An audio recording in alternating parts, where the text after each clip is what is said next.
ಓಂ ಗುರುಭ್ಯೋ ನಮಃ ಹರಿ ಓಂ. ನಮಸ್ಕಾರ, ವೆಲ್ಕಮ್ ಟು ವಾಸ್ತುಜ್ಯೋತಿ ಕಾರ್ಯಕ್ರಮಕ್ಕೆ ಸುಸ್ವಾಗತಗಳು. ವಾರ ಭವಿಷ್ಯದಲ್ಲಿ ಈ ವಾರ ಜೂನ್ 21ರಿಂದ 27 ವಾರ ತನಕ ಈ ದ್ವಾದಶ ರಾಶಿ ಫಲಗಳನ್ನು ತಿಳ್ಕೊಳ್ಳೋಣ.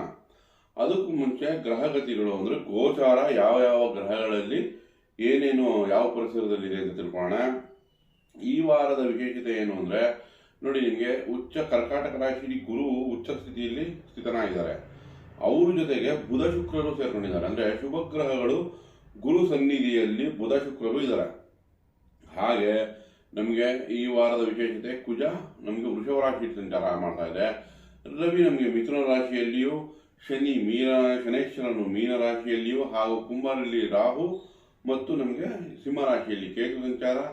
ಚಂದ್ರ ವಿಶೇಷವಾಗಿ ಕನ್ಯಾ ರಾಶಿ ಮತ್ತು ತುಲಾ ರಾಶಿಯಲ್ಲಿ ಸಂಚಾರ ಮಾಡ್ತಾ ಇದೆ. ಇದು ಈ ಪರಿಸರದಲ್ಲಿ ಪ್ಲಾನೆಟರಿ ಪೊಸಿಷನ್, ಅಂದರೆ ಟ್ರಾನ್ಸಿಟಿಂಗ್ ಆಫ್ ಪ್ಲಾನೆಟರಿ ಪೊಸಿಷನ್. ಸೊ ಈಗ ನಮಗೆ ಈ ವಾರದಲ್ಲಿ ಏನೇನು ಶುಭ ಕಾರ್ಯಗಳನ್ನು ಮಾಡ್ಕೋಬಹುದು ಅಂತ ಜೊತೆ ತಿಳ್ಕೊಳ್ಳೋಣ. ಮೊದಲನೇದಾಗಿ ಈಗ ಭಾನುವಾರ 21ನೇ ತಾರೀಕು ಜೂನು ನಮಗೆ ಸಪ್ತಮಿ ಬರ್ತಾ ಇದೆ, ಪೂರ್ವ ಪಾಲ್ಗುಣಿ ನಕ್ಷತ್ರ. ನಂತರ 24ನೇ ತಾರೀಕು ದಶಮಿ ಬುಧವಾರ ಚಿತ್ತಾ ನಕ್ಷತ್ರ ಬರ್ತಾ ಇದೆ. 25 ಏಕಾದಶಿ ಗುರುವಾರ ಸ್ವಾತಿ ನಕ್ಷತ್ರ ಬರ್ತಾ ಇದೆ. 26 ದ್ವಾದಶಿ ಶುಕ್ರವಾರ ವಿಶಾಖ ನಕ್ಷತ್ರ ಬರ್ತಾ ಇದೆ. ಸೊ ಈ 4 ದಿನಗಳಲ್ಲಿ ನಿಮಗೆ ಏನಾದರೂ ಶುಭ ಕಾರ್ಯಗಳು ಮಾಡ್ಕೋಬೇಕು ಅಂದರೆ ಮಾಡ್ಕೋಬಹುದು. ಈಗ ವಾರ ಭವಿಷ್ಯ ತಿಳ್ಕೊಳ್ಳೋಣ. ಮೇಷರಾಶಿ ರಾಶ್ಯಾಧಿಪನೆ ನಿಮ್ಮ ಜನ್ಮದ ರಾಶಿಯಿಂದ 2ನೇ ಮನೆಗೆ ಈಗ ಅಂದರೆ ವೃಷಭ ರಾಶಿಯಲ್ಲಿ ಪ್ರವೇಶ ಮಾಡಿದೆ. ಸೊ ನಿಮಗೆ ಅಷ್ಟಮಾಧಿಪನೂ ಆಗಿ 2ನೇ ಮನೆಯಲ್ಲಿ ಅಷ್ಟಮ ನೋಡ್ತಾ ಇದೆ. ಜೊತೆಗೆ 2ನೇ ಮನೆಯಲ್ಲಿದ್ದಾಗ ಮಾತುಕತೆಯಲ್ಲಿ ಎಚ್ಚರಿಕೆ ವಹಿಸಬೇಕು. ಸ್ವಲ್ಪ ರಫ್ ಟಾಕ್ ಅಂದರೆ ಒರಟಾಗಿ ಮಾತಾಡುವಂಥ ಸಂಭವ ಹೆಚ್ಚಾಗುತ್ತೆ. ಅದಕ್ಕೆ ಸ್ವಲ್ಪ ಎಚ್ಚರಿಕೆ ವಹಿಸಿ. ಆದರೆ ಹಣಕಾಸುಗಾಗಲಿ ಅಥವಾ ನಿಮ್ಮ ಸ್ಥೈರ್ಯಕ್ಕೆ ಹೆಚ್ಚಿಗೆನೇ ಆಗುತ್ತೆ. ಜೊತೆಗೆ ನಮಗೆ ಅಣ್ಣ ತಮ್ಮಂದಿರಿಂದ ಸಹಾಯ ಕೂಡ ಸಿಗುತ್ತೆ. ಬಟ್ ಮಾತಲ್ಲಿ ಸ್ವಲ್ಪ ಎಚ್ಚರಿಕೆ ವಹಿಸಬೇಕಾಗತ್ತೆ. ಇನ್ನು 3ನೇ ಮನೆಯಲ್ಲಿ ರವಿ ಇದ್ರೆ ಧೈರ್ಯ ಹೆಚ್ಚುತ್ತೆ. ಸರ್ಕಾರದಿಂದ ಕೆಲಸಗಳ ಸಂಭವಗಳು ಹೆಚ್ಚಾಗುತ್ತೆ. ನಂತರ ನಿಮಗೆ ಕನೆಕ್ಷನ್ಸ್ ಅಂದರೆ ಸೋಷಿಯಲ್ ಕನೆಕ್ಷನ್ನು ಚೆನ್ನಾಗಿ ಪಾಸಿಟಿವ್ ಆಗಿರುತ್ತೆ. ಯಾಕಂದರೆ ಬುಧನ ಮನೆಯಲ್ಲಿ ಸೂರ್ಯ, 3ನೇ ಮನೆಯಲ್ಲಿ ಈಗ ಕಾಲಪುರುಷ ಕುಂಡಲಿಯಲ್ಲೂ 3ನೇ ಮನೆ ತಗೊಂಡಾಗ ಅಲ್ಲಿ ಸೂರ್ಯನಿಗೆ ನಿಮ್ಮ ಸಮಾಜದಲ್ಲಿ ಕನೆಕ್ಷನ್ಸ್ ಬೇಕಾದ, ಅದರಲ್ಲೂ ಮಾರ್ಕೆಟಿಂಗಲ್ಲಿರೋರಿಗೆ ಒಳ್ಳೆ ಕನೆಕ್ಷನ್ ಸಿಗುತ್ತೆ, ಧೈರ್ಯ ಹೆಚ್ಚುತ್ತೆ. ನಂತರ 4 ಅಂದರೆ ಕೇಂದ್ರ ಸ್ಥಾನ ಸುಖ ಸ್ಥಾನದಲ್ಲಿ 3 ಶುಭ ಗ್ರಹಗಳು ಸೇರ್ಕೋತು. ನಿಮಗೆ 6ನೇ ಮನೆಯಲ್ಲಿ ಬುಧನ ಜೊತೆ ಗುರುನೂ ಸೇರಿದೆ, 2 ಮತ್ತು ಸಪ್ತಮಾಧಿಪತಿ ಶುಕ್ರನ ಜೊತೆನೂ ಸೇರಿದೆ. ಹಾಗಾಗಿ 4ನೇ ಮನೆಯಲ್ಲಿ ಸೇರಿರೋದ್ರಿಂದ ವಾಹನಕ್ಕೆ ಅಥವಾ ಮನೆ ವಿಷಯದಲ್ಲಿ ಅಥವಾ ಮನೆ ಇಂಟೀರಿಯರ್ ಮಾಡಬೇಕು, ಏನಾದರೂ ಶುಭ ಕಾರ್ಯಗಳು ಮನೆಯಲ್ಲಿ ನಡೆಯಬೇಕು, ಅದಕ್ಕೆ ನಿಮಗೆ ಒಳ್ಳೆ ಸಮಯ ಅಂತಲೇ ಹೇಳ್ಬೋದು.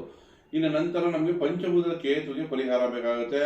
ಸ್ವಲ್ಪ ಮಕ್ಕಳಿಂದ ನಿರಾಸೆ, ಮಕ್ಕಳ ವಿಷಯದಲ್ಲಿ ಸ್ವಲ್ಪ ನಿರಾಸಕ್ತಿ ನೀವು ತೋರಿಸಬಾರ್ದು. ಸ್ವಲ್ಪ ಅದ್ರ ಬಗ್ಗೆ ಕಾನ್ಸಂಟ್ರೇಟ್ ಮಾಡಬೇಕಾಗುತ್ತೆ. ಅದಕ್ಕೆ ಮಕ್ಕಳಿಗೆ ಸಮಯ ಕೊಡಬೇಕಾಗುತ್ತೆ ಮೇಷರಾಶಿಯವರು. ಜೊತೆಗೆ ಹೈಯರ್ ಎಜುಕೇಷನ್ ಮಾಡ್ತಾ ಇದ್ದೀರಾ ಮೇಷರಾಶಿ ಅಂದರೆ ಅವರು ಕೂಡ ಸ್ವಲ್ಪ ಎಕ್ಸ್ಟ್ರಾ ಎಫರ್ಟ್ ಹಾಕೋ ಸಮಯ ಅಂತ ಹೇಳ್ಬೋದು.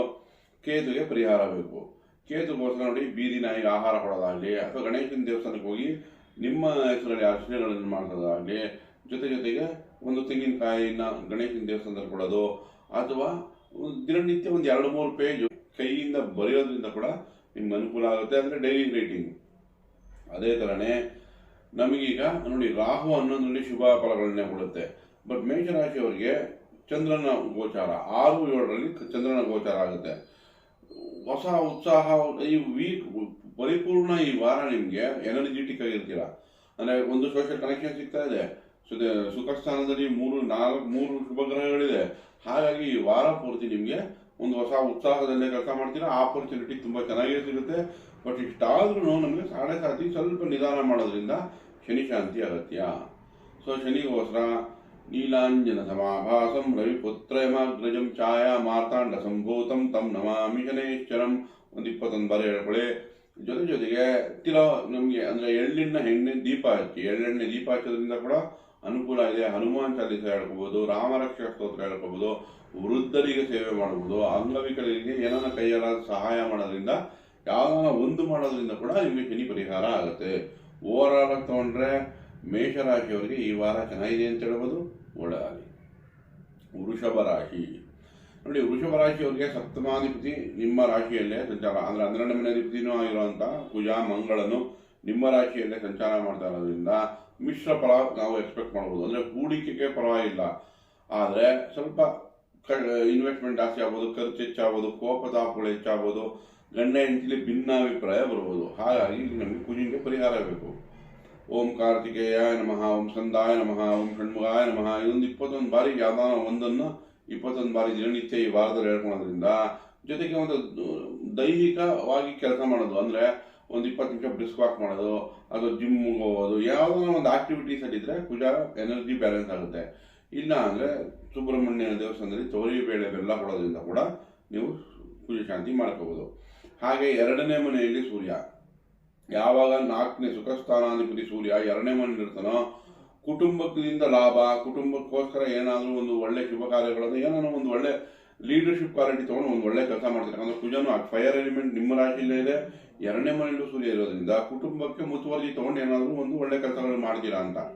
ಹಾಗೆ ನಮಗೀಗ 3ನೇ ಮನೆಯಲ್ಲಿ 3 ಗ್ರಹಗಳ ಯುತಿ ಆಯಿತು. ಬುಧ, ಶುಕ್ರರು ಮತ್ತು ಗುರು 3ನೇ ಮನೆಯಿಂದ ನಿಮ್ಮ ಪ್ರಯತ್ನಗಳಿಂದ ಲಾಭ, ಅಕ್ಕಂಗಿರಿಂದ ಲಾಭ, ಮನೆಯ ಹೆಣ್ಣು ಮಕ್ಕಳಿಂದ ಲಾಭ. ಸೊ ನಿಮ್ಗಿದು ಶುಭನೇ ತಂದುಕೊಡುತ್ತೆ. ಯಾಕಂದರೆ ಒಂದು ಸಣ್ಣ ಪ್ರಯತ್ನಗಳಿಂದ ಹೆಚ್ಚು ಲಾಭನ ನಾವು ನಿರೀಕ್ಷಿಸಬಹುದಾಗಿದೆ ಇಲ್ಲಿ. ಇನ್ನು 4ನೇ ಮನೆಯಲ್ಲಿ ಕೇತು, ಸುಖ ಸ್ಥಾನದಲ್ಲಿ ಕೇತು ಇದ್ದರೆ ಸ್ವಲ್ಪ ನೀರಸ, ಅಂದರೆ ಡಿಟ್ಯಾಚ್ಮೆಂಟ್ ಇರುತ್ತೆ. ಹಾಗಾಗಿ ಕೇತುಗೆ ಪರಿಹಾರ ಬೇಕು. ಸೊ ಕೇತುಗೋಸ್ಕರ ಗಣೇಶನ ಆರಾಧನೆ ಮಾಡೋದು, ಅಥವಾ ಬೀದಿ ನಾಯಿಗೆ ಆಹಾರ ಕೊಡೋದು, ಇಲ್ಲಾಂದರೆ ಮೆಡಿಟೇಷನ್ ಧ್ಯಾನ ಮಾಡೋದು, ಯಾವುದೇ ಆತ್ಮಾವಲೋಕನೆ ಅಥವಾ ನಿಮಗೆ ನೀವು ಸಮಯ ಕೊಡೋ ಕೆಲಸನೇ ಕೇತುಗೆ ಪರಿಹಾರ. ಸೊ ಅದು ನಿಮಗೆ ಲಾಭದಾಯಕವಾಗಿ ರಿಸಲ್ಟ್ ಕೊಡುತ್ತೆ.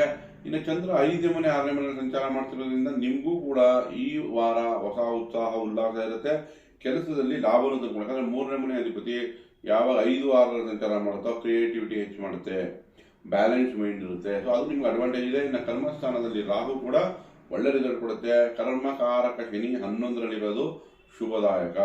ಜೊತೆಗೆ ಗುರು ದೃಷ್ಟಿ ನಿಮ್ಗೆ 11ನೇ ಮನೆ ಮೇಲೆ ಬೀಳ್ತಾ ಇರೋದ್ರಿಂದ ನಿಮಗೆ ಕೆಲಸಗಳಿಂದ ಲಾಭ ಹೆಚ್ಚಾಗುತ್ತೆ. ನಿಮ್ಮ ಪ್ರಯತ್ನ ಮತ್ತು ಕೆಲಸ ಇದರಲ್ಲಿ ನಾವು ಲಾಭಗಳನ್ನು ಹೆಚ್ಚಿಗೆ ಇರಿಸಬಹುದು. ಆದರೂ ಕೋಪತಾಪಗಳನ್ನು ಬ್ಯಾಲೆನ್ಸ್ ಮಾಡೋದ್ರಿಂದ ಹೆಚ್ಚು ಲಾಭ ಪಡೆಯಲು ಅನುಕೂಲ ಆಗುತ್ತೆ, ಒಳ್ಳೆಯದಾಗುತ್ತೆ. ಮಿಥುನ ರಾಶಿ ನೋಡಿ, ಮಿಥುನ ರಾಶಿಯವರಿಗೆ ಕುಟುಂಬ ಸ್ಥಾನದಲ್ಲೇ 3 ಶುಭ ಗ್ರಹಗಳಾಯಿತು. ನಿಮಗೆ ಪಂಚಮಾಧಿಪತಿ ಮತ್ತು 12ನೇ ಮನೆ ಅಧಿಪತಿ 2ನೇ ಮನೆಯಲ್ಲಿ ಯಾವಾಗ ಇರುತ್ತೋ ಅವಾಗ ನಾವು ಕುಟುಂಬದಲ್ಲಿ ನಮಗೆ ಲಾಭಗಳನ್ನ ಹೆಚ್ಚಿಗೆ ನಿರೀಕ್ಷಿಸ್ಬೋದು. ಒಂದು ಶುಭ, ಗುರು ಶುಕ್ರವರು ಯುತಿ ಆಯಿತು. ಮಿಥುನ ರಾಶಿಯವರು ವಧುವರ ಅನ್ವೇಷಣೆ ಮಾಡ್ತಾ ಇದ್ರೆ ಈ ವಾರ ನಿಮಗೆ ಒಳ್ಳೆ ಶುಭದಾಯಕವಾದ ರಿಸಲ್ಟ್ ಸಿಗುತ್ತೆ. ನಿಮ್ಮ ರಾಶಿಯಾಧಿಪತಿನೇ 2ನೇ ಮನೆಯಲ್ಲಿದೆ, 4ನೇ ಮನೆ ಅಧಿಪತಿ ಮನೆ, ಕುಟುಂಬ, ವಾಹನ, ಕಮರ್ಷಿಯಲ್ ಪ್ರಾಪರ್ಟಿ ಇಂಥ ವಿಷಯಗಳಿಗೆ ತುಂಬ ಒಳ್ಳೆಯ ರಿಸಲ್ಟ್ ತಂದುಕೊಡುತ್ತೆ.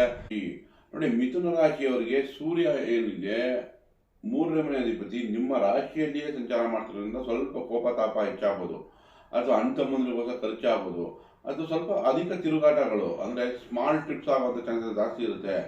ಬಟ್ 12ನೇ ಮನೆ ಕುಜ 6ನೇ ಮನೆ ಅಧಿಪತಿ 12ರಲ್ಲಿದ್ದರೆ ಆರೋಗ್ಯದಲ್ಲಿ ಎಚ್ಚರಿಕೆ ವಹಿಸಬೇಕು. ನೋಡಿ, 2ನೇ ಮನೆ ಕುಟುಂಬದಲ್ಲಿ ಯಾವಾಗ ಗುರು ಶುಕ್ರ ಬುಧ ಇರೋದ್ರಿಂದ ನಿಮಗೆ ಲಾಭದಾಯಕವಿದೆ, ಹಣಕಾಸು ವ್ಯಾಪಾರ ವ್ಯವಹಾರಗಳಲ್ಲಿ ಲಾಭ ಇದೆ. ಆದರೆ ಯಾವಾಗ ನಮಗೆ ಕುಜ 12ನೇ ಮನೆ ಹೋಗ್ತಾನೋ ಮಾತುಕತೆಯಲ್ಲಿ ಎಚ್ಚರಿಕೆ ವಹಿಸಬೇಕು. ಬಿಸ್ನೆಸ್ ಪಾರ್ಟ್ನರ್ ಜೊತೆ ವಾದ ವಿವಾದ ಆಗ್ಬೋದು, ಅಥವಾ ವೈವಾಹಿಕ ಜೀವನದಲ್ಲಿ ಭಿನ್ನಾಭಿಪ್ರಾಯಗಳು ತಂದುಕೊಡ್ಬೋದು ಕೋಪತಾಪದಿಂದ. ಹಾಗಾಗಿ ಕುಜಿಂಗೆ ಪರಿಹಾರ ಬೇಕು. ಕುಜಿಂಗೋಸ್ಕರ ಓಂ ಕಾರ್ತಿಕೇಯಾಯ ನಮಃ, ಓಂ ಷಣ್ಮುಗಾಯ ನಮಃ, ಓಂ ಸ್ಕಂದಾಯ ನಮಃ ಯಾವ್ದಾನ ಒಂದು 21 ಬಾರಿ ದಿನನಿತ್ಯ ಹೇಳ್ಕೊಳ್ಳಿ. ತೊಗರಿ ಬೇಳೆ ಬೆಲ್ಲವನ್ನು ಸುಬ್ರಹ್ಮಣ್ಯನ ದೇವಸ್ಥಾನ ಕೊಡಿ, ಅದರಿಂದ ಖಂಡಿತ ನಿಮಗೆ ಸುಬ್ರಹ್ಮಣ್ಯಂದು ಕುಜ ಮಂಗಳ ಶಾಂತಿ ಆಗುತ್ತೆ. ಕೋಪತಾಪಗಳನ್ನು ಮೇಂಟೈನ್ ಮಾಡಬೇಕು ಮಿಥುನ ರಾಶಿಯವರು. ಯಾಕಂದರೆ ನೋಡಿ, 12ರಲ್ಲೂ ಕುಜ ಇದೆ, ನಿಮ್ಮ ರಾಶಿಯಲ್ಲಿ ಸೂರ್ಯ ಇದೆ. ಸೊ ಹಾಗಾಗಿ 2 ಫೈರ್ ಎಲಿಮೆಂಟ್ ಹತ್ರ ಇರೋದ್ರಿಂದ ಸ್ವಲ್ಪ ಕೋಪತಾಪಗಳನ್ನ ಸ್ವಲ್ಪ ಸಂಯಮ ಪೇಷನ್ಸ್ ಕಾಸ್ಕೊಂಡ್ರೆ ರಿಸಲ್ಟ್ ತುಂಬ ಒಳ್ಳೆಯದೇ ಸಿಗುತ್ತೆ. ಮಿಥುನ ರಾಶಿಯವರು ಒಳ್ಳೆಯದಾಗಿ.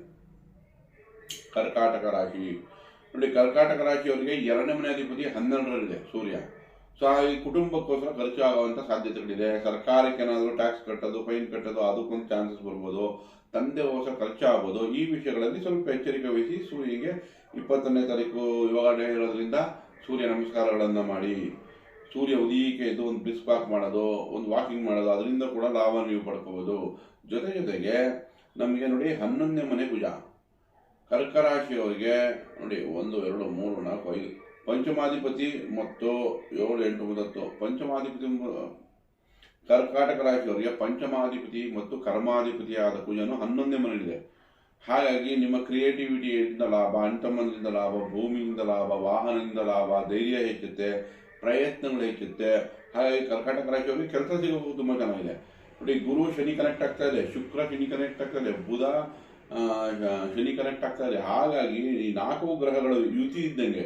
ಯಾಕಂದ್ರೆ ಅರ್ಥ ಮಾಡ್ಕೊಳ್ಳಿ, ಕರ್ಕಾಟಕ ರಾಶಿಯೂ ಜಲತತ್ವ, ಮೀನ ರಾಶಿನೂ ಜಲತತ್ವ. ಸೊ ಒಂದೇ ಸರಿ ಕನೆಕ್ಟ್ ಆಗೋದ್ರಿಂದ ಕೆಲಸದಲ್ಲಿ ಚೆನ್ನಾಗಿದೆ, ಮಕ್ಕಳ ಅಭಿವೃದ್ಧಿ ಚೆನ್ನಾಗಿದೆ, ವಿದ್ಯಾಭ್ಯಾಸಕ್ಕೆ ಚೆನ್ನಾಗಿದೆ, ಶುಭ ಕಾರ್ಯಗಳು ಚೆನ್ನಾಗಿದೆ, ಹೊಸ ಕೆಲಸ ಹುಡುಕ್ತಾ ಇದ್ರೆ ಅದಕ್ಕೆ ಚೆನ್ನಾಗಿದೆ. ಓವರ್ ಆಲ್ ಕರ್ಕಾಟಕ ರಾಶಿಯವರು ತುಂಬ ಚೆನ್ನಾಗಿದೆ. ಆದರೆ 12ನೇ ಮನೆ ಸೂರ್ಯ ಇರೋದ್ರಿಂದ ಸೂರ್ಯಗೆ ಪರಿಹಾರ ಅಗತ್ಯ ಇದೆ. ಸೊ ದಯವಿಟ್ಟು ಈ ವಿಡಿಯೋ ಇಷ್ಟ ಆಗಿದ್ದಲ್ಲಿ ಲೈಕ್ ಮಾಡಿ, ಶೇರ್ ಮಾಡಿ, ಸಬ್ಸ್ಕ್ರೈಬ್ ಮಾಡಿ. ಧನ್ಯವಾದಗಳು.